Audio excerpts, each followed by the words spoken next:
বন্ধুরা, আজকে তোমরা সকলেই জানো আজকে একটা শুভ দিন। আজকে হচ্ছে মাতৃ দিবস, হ্যাপি মাদার্স ডে।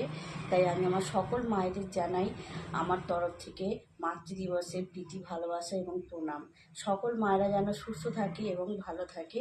আর আমার মা 1 বছর হলো মারা গেছে। আমার মাকে এই বছর আমি সামনে থেকে মাদার্স ডের শুভেচ্ছা জানাতে পারলাম না।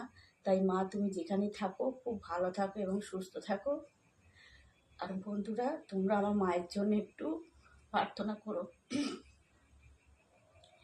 Happy mother's day. সকল মায়েদের জানাই আমার তরফ থেকে প্রীতি, শুভেচ্ছা এবং ভালোবাসা।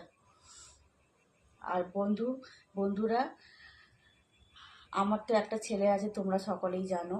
তো আমার একটা মেয়ে আছে, সে আমাকে মা বলে ডাকে, আমিও তাকে মেয়ের মতো ভালোবাসি, মেয়ে বলে ডাকি। সেই মেয়েও আজকে আমাকে গিফট দিয়েছে, আর আমার ছেলেও আমাকে একটা গিফট দিয়েছে। চলো তোমাদের দেখাই সেগুলো।